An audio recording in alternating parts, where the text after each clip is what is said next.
दोस्तों एक बड़ा सवाल यहाँ पर आता है कि क्या भारतीय वायुसेना के राफेल फाइटर जेट में ब्रह्मोस मिसाइल को इंटीग्रेट किया जा सकता है। ये एक बहुत ही इंपॉर्टेंट क्वेश्चन भी है क्योंकि ब्रह्मोस एक घातक मिसाइल मानी जाती है जिसका इस्तेमाल इस वक्त भारतीय वायुसेना के सुखोई 30 MKI फाइटर जेट्स कर रहे हैं। यहाँ पर हम स्पेशली बात कर रहे हैं ब्रह्मोस AL लॉन्च वाले वेरिएंट की, यानी कि ब्रह्मोस ALCM।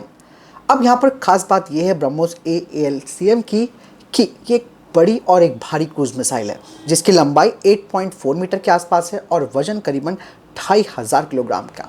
और ऐसे डायमेंशन में किसी भी फाइटर जेट के पंखों पर ऐसी मिसाइल ले जाना लगभग असंभव सा हो जाता है। और यही वजह थी कि भारतीय वायुसेना का जो सुखोई 30 MKI फाइटर जेट है वो इसे ले जाने के लिए सर्टिफाइड यानी कि प्रमाणित किया गया है। बेशक दोस्तों इस भूमिका के लिए इसे अपने फ्यूजलाज को मजबूत करना पड़ा हो, यानी कि ब्रह्मोस मिसाइल को लगाने से पहले सुखोई 30 MKI के फ्यूजलाज को और ज़्यादा स्ट्रॉन्ग करना पड़ा ताकि इस भारी मिसाइल को वो अपने साथ ले जा सके। और इस मिसाइल को दोस्तों सुखोई 30 MKI के जो सेंटर लाइन पाइलोन है वहाँ पर इंटीग्रेट किया गया है।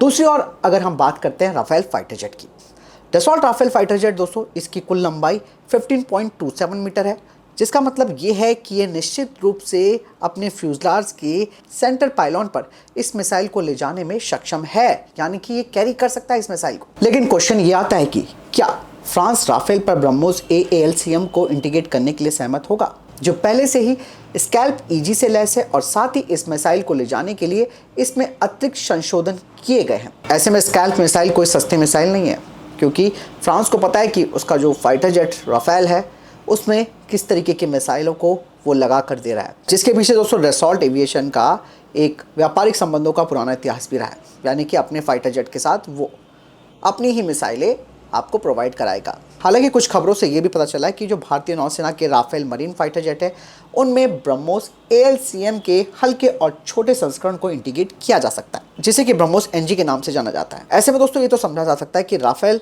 मरीन वाले वेरिएंट पर जो कि नौसेना के लिए है उसमें छोटी ब्रह्मोस को लगाया जा सकता है, यानी कि ब्रह्मोस NG को। अब यहाँ पर कुछ सवाल और आते हैं।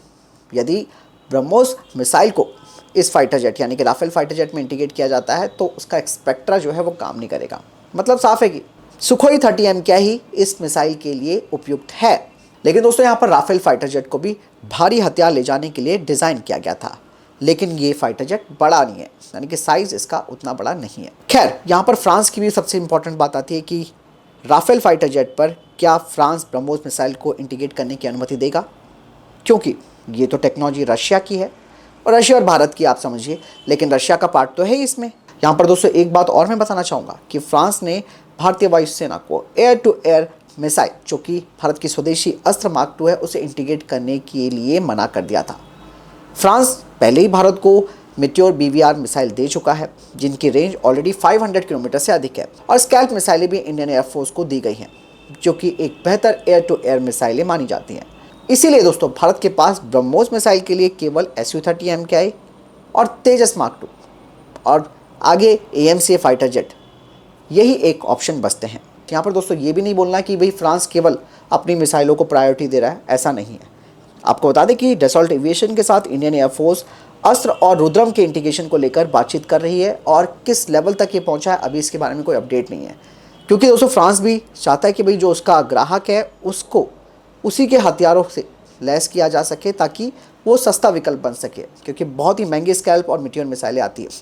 जहाँ तक सवाल ब्रह्मोस का है, यहाँ लेकर जो स्पेकुलेशन है वो यही कहती है कि हो भी सकता है, यानी कि लगाई भी जा सकती है और नहीं भी लगाई जा सकती। मोस्ट प्रोबेबली मैं ये कहना चाहूँगा कि हो सकता है कि जो छोटी ब्रह्मोस मिसाइल है वो राफेल मरीन फाइटर जेट पर लगी, लेकिन जो बड़ी ब्रह्मोस मिसाइल है ब्रह्मोस ALCM वो तो मुश्किल ही है राफेल जो भारतीय वायुसेना के पास है उन पे इंटीग्रेट करना। फिलहाल वैसे आपको क्या लगता है इस सिनेरियो के बारे में, मुझे कमेंट सेक्शन में लिखकर जरूर बताइएगा। वीडियो को लाइक और शेयर जरूर कीजिएगा। मिलता हूँ नई जानकारी के साथ। जय हिंद, वंदे मातरम।